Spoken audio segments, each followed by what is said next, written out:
Modern. Modern. Modern. Modern. We're prepping for a voyage. Modern. The force of an old-fashioned equals whiskey mass times bitters acceleration. Why don't you make that a double? Modern bar cart. What's shaking, cocktail fans? Welcome back to another episode of the Modern Bar Cart podcast. As always, I'm your host, Eric Kozlik, and thanks for joining me for another Bar Cart Foundations episode where we take a deep dive into one of the areas of cocktails and home bartending that you'll encounter again and again on your journeys into mixology. Today's subject is a concept called terroir, which is probably a word that many of you haven't encountered before, especially if you haven't spent a lot of time learning about wine. In brief, terroir refers to the effects that climate, landscape, and other living organisms can have on the overall character, flavor, or experience of wines and perhaps spirits. And really what this episode is designed to prepare you for is the next time you're visiting a winery or a distillery and the tour guide maybe drops this term on your group, or maybe you'll be tasting a wine or spirit with somebody who really knows their stuff, and suddenly they launch into some sort of monologue about why they prefer left bank Bordeaux to right bank Bordeaux, or California Cabernets to Australian Cabernets. The goal isn't to make you an expert on terroir, because that would take a lifetime of dedicated study. Instead, my hope is that you take two things away from this episode. One, I want you to develop a solid enough understanding of terroir to keep up with more experienced others during a tasting or a conversation. And two, I want you to have the tools to identify the effects of terroir on wines and spirits as you experiment with them on your own at home. But where are my manners? Before we jump into the complexities of this controversial concept, I think you should probably take the time to make yourself a drink. Today's featured cocktail is the Rusty Nail, and I selected this cocktail because it's a classic drink that can really show off the effects of terroir in the glass. To make a Rusty Nail, you'll need to pick up one sort of uncommon ingredient, and that is drambuie, which is a Scotch and honey liqueur. It's sweet and a bit herbal, and it pairs really well with Scotch because of the shared malted barley base spirit, and that's spelled D-R-A-M B-U-I-E, drambuie. The recipe for the Rusty Nail is pretty simple. All you got to do is add 2 ounces of blended Scotch and a half ounce of drambuie to a mixing pint of some sort, and that's it. You just stir them together and then strain into a rocks glass over a single large cube after you've chilled them down in the stirring pint. This is basically just kind of like the Scottish version of the old fashioned, and the reason I'm featuring this cocktail in the terroir episode is because the Scotch you choose is going to have a huge effect on the outcome of the drink. The recipe calls for blended Scotch, which is something like a Dewar's or a Johnny Walker or a Cutty Sark. And these are all very similar standardized products that have almost no variation from batch to batch. That's kind of the point of blended Scotch, consistency. But if you start subbing in some single malts from different regions of Scotland, you'll very quickly start to see how the character of your Rusty Nail is going to change drastically from region to region, depending on the terroir and maturation styles employed by the various Scotch houses. Just like an old fashioned is an excellent way to test out like a new bottle of bourbon or rye, the Rusty Nail is definitely a nice way to ease your way into different bottles of Scotch from different regions. So definitely tag us at Modern Bar Cart on Instagram and Facebook if you have the chance to make one of these bad boys, and definitely let us know what you think. So now that you've got your drink in hand, let me tell you how we're going to look into the concept of terroir today. We'll start by defining the word, as I like to do. Then we're going to examine the basic elements of terroir: soil, climate, microbiome, and winemaking techniques and culture. And in these situations, we're going to take case studies primarily from the winemaking world to exemplify how these factors can affect flavor. And then finally, we'll round out the episode by posing the question of if and how terroir can be applied to distilled spirits and cocktails. First time I ran into the word terroir, I was in my WSET 2 course, which is an intermediate wine and spirits education and certification program that you can kind of think of almost like a baby sommelier course. And I was cruising around the internet looking for what definition to use when I was struck by the wording on Wikipedia, of all places. And Wikipedia defines terroir as, quote, the set of all environmental factors that affect a crop's phenotype, including unique environmental contexts, farming practices, and a crop's specific growth habitat. And there's one interesting word in that definition I want to zoom in on for a second. And the word is phenotype. Now, if any of you listeners out there can think back to your high school or college biology courses, you'll recall that this word is part of a pair. It's a duo. Phenotype and genotype, they go hand in hand, with the genotype referring to literally the cellular genetic makeup of an organism, and the phenotype referring to the big picture accumulated outcomes of each set of genetic realities. In humans, this can mean the difference between brown or blue eyes, or in the original Mendelian genetic experiments, the difference between green and yellow peas. And there's a whole ton of different genetic traits out there that can result in different physical realities. So the genotype is like the code that makes things run, and the phenotype of an organism is the result of all the little changes and realities that exist at the chemical building blocks level. And if you're thinking that this is starting to sound a lot like the age-old nature versus nurture debate, you're kind of right. Consider this. Just because you have a gene that predisposes you to cancer doesn't mean that that gene is being expressed at the moment. In many cases, there's a set of conditions that must exist for that switch to be flipped and for that potential to become a reality. The same is true for the crops that we use to make wine and spirits. Just because a grape could taste a certain way doesn't mean that it will. What if there's a drought? What if there's 20% less sunlight than average this growing season? These and many other realities can affect the chemical composition of the end crop, which in turn is definitely going to affect the flavor, especially in wines and fermented beverages. This is the concept of terroir. And just like the expression of a human phenotype is a specific biological reality like red hair or sickle cell anemia, the expression of a grape or barley phenotype is certain chemical flavor realities like acidity or sweetness or earthiness. Think of it like this. You've got a particular grape growing on a particular vine, on a particular south-facing hillside, in a particular vineyard, in a particular region of a particular country, in a particular latitude of the world. Just like you and me, that grape has DNA. And depending on how things shake out during that grape's lifespan, it could end up turning out any number of different ways, just like your life could end up turning out any number of different ways. Some of the factors that affect a grape are relatively consistent, right? Like soil, overall climate, the microbiome, and human practices that have been the same for decades or centuries. Those are pretty consistent. But some factors are a bit harder to control, like more specific weather events, forest fires, or hailstorms, for example. Or what about that global warming thing that all of a sudden is kind of shaking up the way we're experiencing weather all around the world? This is one of the reasons why people are intrigued by terroir, especially in the wine world. Because if you put in the time, you can learn some of the easier terroir-related traits to identify, and then start working your way into the nuances. And for people who really like to nerd out and dive deep into their hobbies, there's almost a limitless number of nuances that can be encountered.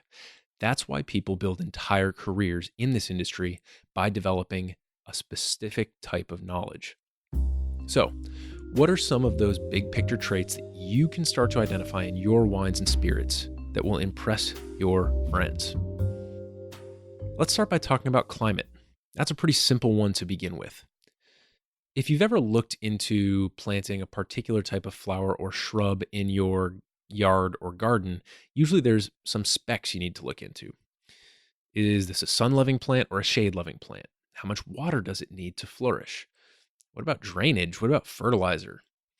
The same goes for grapes, as well as for base grains and fruits used in distilling. To get a good output, you need to consider the conditions. Now, Different types of grapes are referred to as varietals, and different varietals are more suited to growing in different climates. That's why you see Cabernet Sauvignon grapes thriving in warm, dry places like Napa Valley in Australia, and Pinot Noir grapes thriving in cooler climates like Washington State and New Zealand. So that's the biggest climate consideration. I live here. The climate tends to be this way. What grapes are going to grow best? That's a pretty easy set of questions to answer, and that's why these grape regions tend to crop up based around the climate conditions that exist there. But there's also like a decent amount of flexibility in that, right? Just because Pinot Noir tends to grow best in cooler climates doesn't mean you can't grow it in a more moderate climate like Sonoma, for example. And this is where things get interesting, and you can start to pick out the differences between a Sonoma Pinot Noir versus a Washington State Pinot Noir and ascribe many of those differences to climate. In general, and we're just talking about grapes here, grapes grown in a hot climate tend to have higher alcohol, fuller body, more tannins, and less acidity, whereas grapes grown in cooler climates tend to display lower alcohol, lighter body, less tannins, and more acidity. And just a quick sidebar here, if you're not familiar with the term tannins, this basically refers to the woody or astringent notes you get in a wine or spirit. Think about drinking a really strong black tea. You know how it kind of dries out your mouth and makes it a little, there's like some texture going on in the palate? That's the experience of tannins. So, knowing all this, you could, in theory, take 2 bottles of wine made using the exact same grape varietal but grown in 2 different climates and perceive a vastly different flavor experience between the two.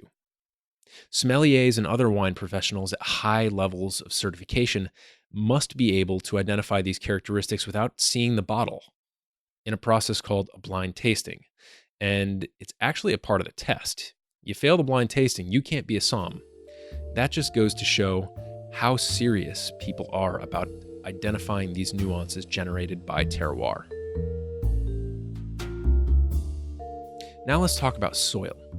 Growing up, I remember there were a lot of pine trees surrounding my yard, and the dropped needles from these trees made the composition of the soil fairly acidic. So when my mom wanted to plant flowers, they had to be able to thrive with at least partial shade, right? Pine trees.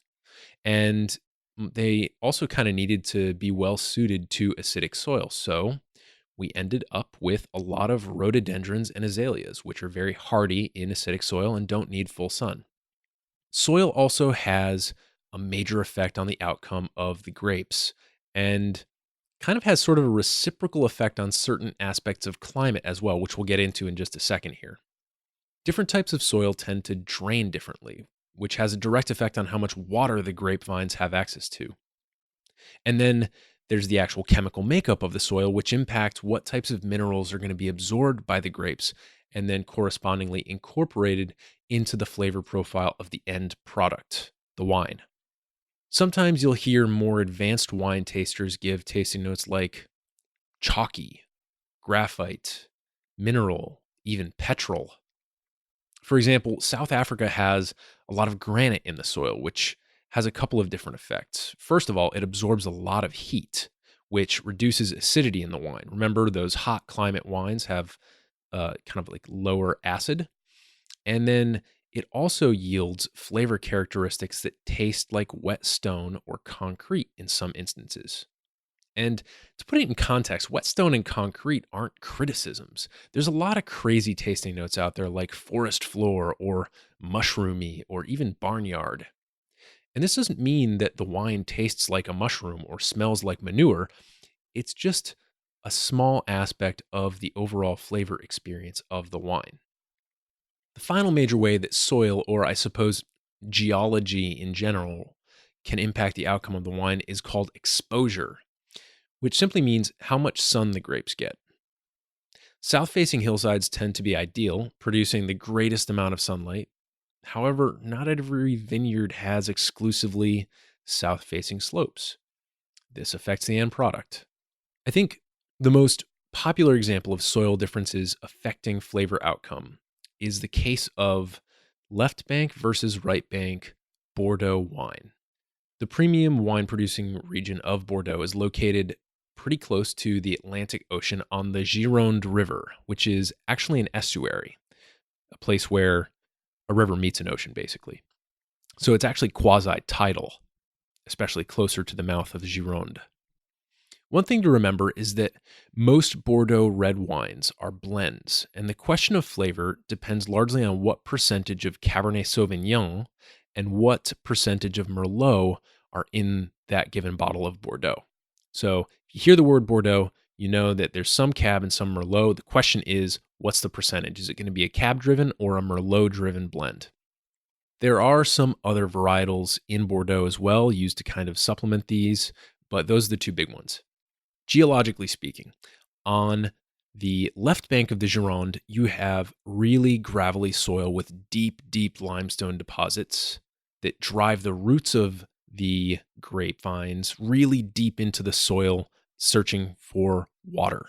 And the wines of the left bank correspondingly are very Cabernet driven. This is a great setting for Cabernet Sauvignon wine or grapes.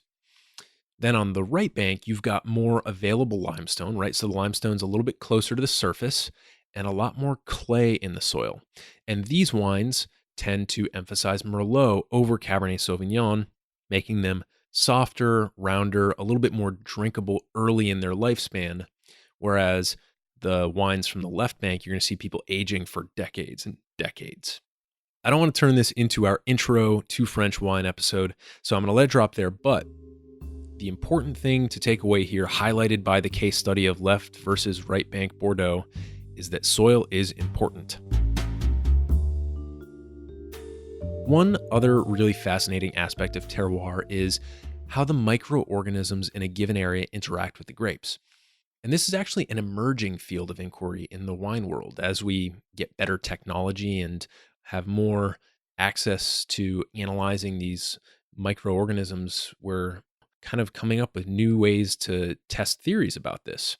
And I'm going to link to a really cool set of studies in the show notes that aim to connect the common microorganisms in a given region with the primary flavors of those wines. But microbiome extends also to a critical area overlap between wine, beer, and spirits. And that overlap is yeast. All alcohol is the result of fermentation that is kicked off by yeast, which convert sugar into alcohol. For wine and beer, that's where it stops. But with spirits, distillers then take that kind of low alcohol brew and then further process it to transform it into higher proof spirits. Like with most microorganisms, there are different strains of yeast, and brewers, winemakers, and distillers all have their favorites. I don't pretend to know very much about this at all, but I can tell you that picking your yeast is an important decision because once you let that yeast loose in your production facility, it's there. You're not getting rid of it, and it's going to affect all your brewing or distilling or winemaking projects for perpetuity. One really excellent case study that reveals the importance of yeast is the fairly recent trend involving sour beers. There's a particular strain of yeast called Brettanomyces, or Brett for short, and this yeast produces a really distinct sour, kind of funky flavor. But a lot of brewers who want to experiment with this strain are forced to build completely separate facilities so that they don't risk inoculating their clean beers with this very funky, wild, sour flavor. One final anecdote I'll add about microbiome is an experience I had while visiting Burgundy, which is one of the premium wine producing regions in central France, known for its stunning Pinot Noirs. And I remember being on a tour of one of the wine cellars there and looking up to discover that the ceiling of the place was completely coated with thick, fuzzy black mold. And I got freaked out for a second. I was like, black mold, I shouldn't be breathing this. So I asked our tour guide, and he said it was completely harmless. It wasn't like the black mold that you see people getting their homes foreclosed about. It was a completely different type of organism. And it did serve to kind of insulate the cellar, and it undoubtedly has some effect on the other aspects of the winemaking process that take place in that winery. And even if you can't really study or identify them, they're there. You know that mold is just affecting things, and it's unique to that little corner of the world. Just goes to show how the little bugs and fungi that you got chilling in your little part of this earth can have major impact on the character of the beer, wine, or spirits you produce.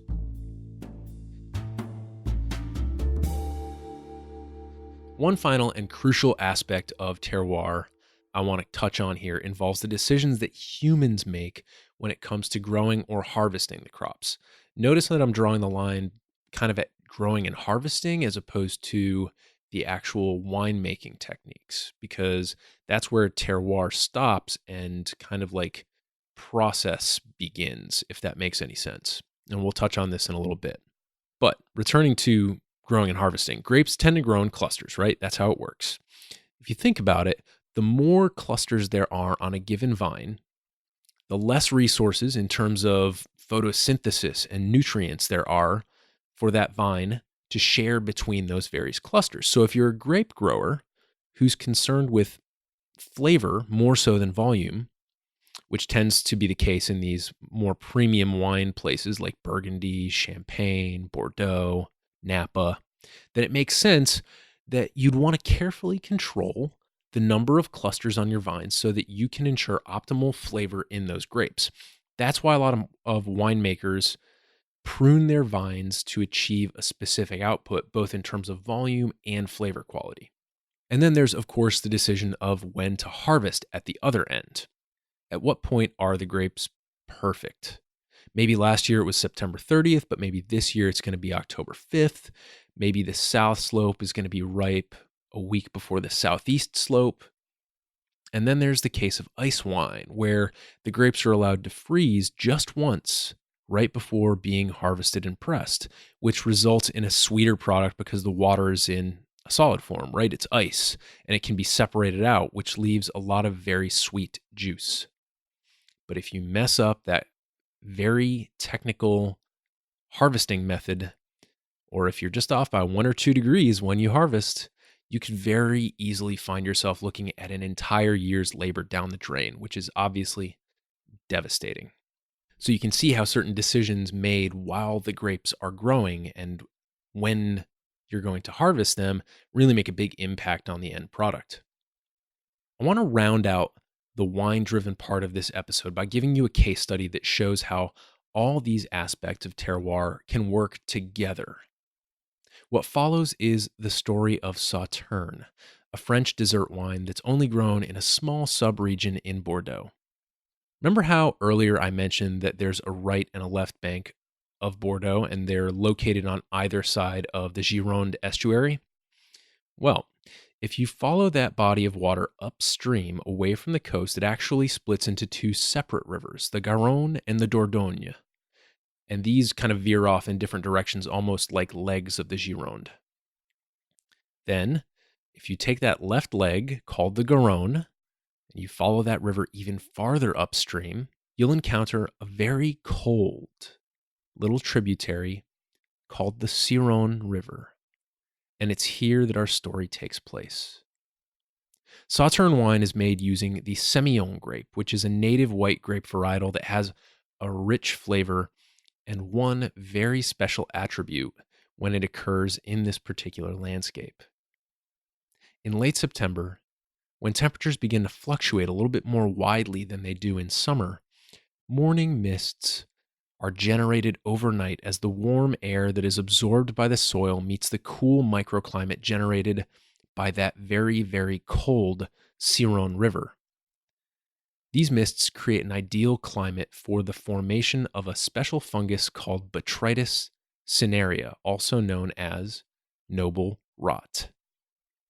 And what happens is during the cool, damp mornings, when that fog blankets the vineyards, the noble rot eats away at the skin of the Semillon grapes, leaving tiny perforations in the skin. But before it can get to the flesh and eat that away, the warm sun burns off the mist, and the water in the ripe grapes evaporates, making like somewhere between a raisin and a grape, resulting in more sugar in the harvest, right? There's less water. Percentage-wise, there's going to be more sugar. The grapes are harvested at the perfect stage of rot, and then they're fermented, and the result is a sweet, syrupy dessert wine with relatively low alcohol due to the high residual sugar content. Because of the low output and the small growing region, Sauternes are some of the most expensive wines in the world, and they're extremely well suited to aging. You can age them for decades and decades and decades, up to a century I've seen. I've had a few in my time, and it's always an incredibly decadent treat to be able to break out a bottle of Sauternes, especially knowing the truly unique set of terroir features that make it possible. From the microbiome to the coldness of the river to the particular soil that does a great job absorbing that sunlight. It's just a really cool case study in terroir. Now comes the big question for us here in the cocktail world. Can terroir apply to spirits and cocktails? Big breath here because this is a fairly contentious topic, and here's why. A lot of people are going to argue that the process of distillation saps a lot of the unique character out of a particular base grain. So let's say you're using a specific type of corn that's really unique to your region and has a really special flavor character. Many people are going to claim that distillation takes away from that uniqueness, or at least makes it harder to perceive. I think that's fair. And I think that's why terroir is easiest in many cases to perceive in wine, because distillation just isn't part of the picture. You've got a lot more of the original chemical makeup of the product still present if all you're doing is fermenting it. And then there's the question of barrel aging and other flavor enhancing techniques in certain spirits. How are you going to be able to pick out the character of the barley in a particular single malt scotch, for example, if you've suffocated that barley with stinky peat smoke, distilled it to an extremely high proof, watered it down, then stuck it in a charred used bourbon barrel to age for 10 to 18 years in the salty sea air? I think this is also a great point, because logically, the more processing you do on the back end, the less of the original character of the base grain or fruit is going to be left. So what do we do here as people who want to appreciate terroir in the spirits and cocktail world? What happens when you're touring a distillery or doing a tasting and some master blender or distiller or bartender starts talking about the terroir of a specific spirit? I think the best answer is to avoid making hard judgments before you've taken the time to listen and to taste. Because ultimately, terroir is a sliding scale. With some products, it's going to make a huge difference. And in some others, it's barely going to be a factor at all. Some of the questions you can ask that are going to help you understand the role that terroir has in a given spirit include: what is the mash bill of this product? I.e., if it's a vodka, what's the base grain? If it's a bourbon, what percentage of corn does it have relative to other grains? And how might that affect the flavor? A mash bill isn't really a terroir, but sometimes there are regional differences that can start to look like terroir.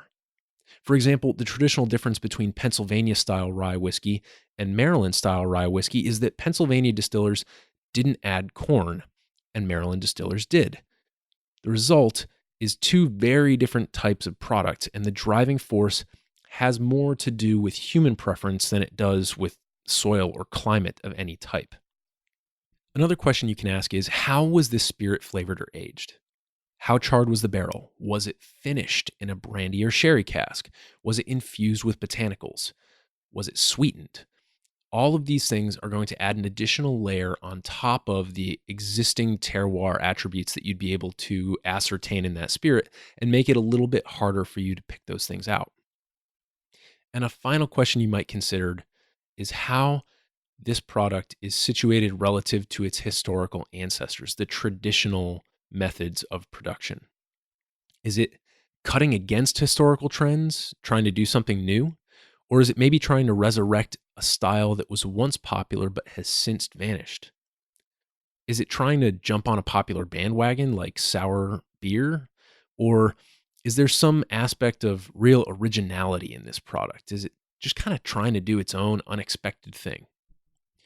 All of these questions, when it comes to spirits, really require deep listening to the story of the spirit and the process that brought it from grain to glass or from fruit to glass. So instead of memorizing wine regions and soil composition charts and which years produced great crops in the wine world, with spirits, you're spending your time with the distiller and the process and the history and the conversation that exists between what you're drinking and everything that came before it, which isn't exactly terroir, but it isn't exactly not. I guess what I'm trying to say is it's really neat that the spirits we use in our cocktails are actually the result of sun and rain and soil and human intention and creativity and toil. That's why I enjoy making drinks with spirits that have a cool story and that interact somehow with the ingredients and the people that compose them. I think it enhances the intellectual and aesthetic pleasure I get from making a cocktail, that knowing where it comes from and how it's made. So I'd encourage you to take the time to learn about the chemical and biological forces at work behind the scenes in your wine, beer, and spirits, because the more you understand what you're drinking, the more you'll savor it. Whether you're contemplating the terroir in a silky glass of inky purple right bank Bordeaux, or a rusty nail made with a briny Islay single malt, I wish you happy drinking. Cheers. Hey everybody, thanks for listening. If you enjoyed this episode, there's two big things you can do for us here at Modern Bar Cart. One would be to tell your friends and family if you think they'd enjoy listening to us talk about cocktails. And if they don't download podcasts, they can always stream our episodes on their desktop directly from the show notes page at modernbarcart.com. The other thing you can do to help would be to head on over to iTunes or wherever you download your podcasts and leave us a review. 5 stars are great, but we're more interested in your feedback. And the beauty is, the more reviews we have, the easier it will be for other folks out there to learn about our show. We're trying to start a cocktail revolution here, and by spreading the word, you're helping us fight the good fight. You can always reach us by emailing podcast@modernbarcart.com if you're looking for cocktail or bartending advice, or if you're a pro who would like to pull up a mic and be interviewed for all to hear. Also, definitely follow us on Instagram and Facebook at Modern Bar Cart for cocktail porn, recipes, and entertaining tips. And keep an eye out for new product releases and special offers, which are happening all the time. We love our listeners, and we really enjoy giving you exclusive discounts and sneak peeks at our latest and greatest cocktail projects. This episode may be over, but for you, the mixological fun and adventures are just beginning. So remember, folks, drink responsibly and experiment boldly.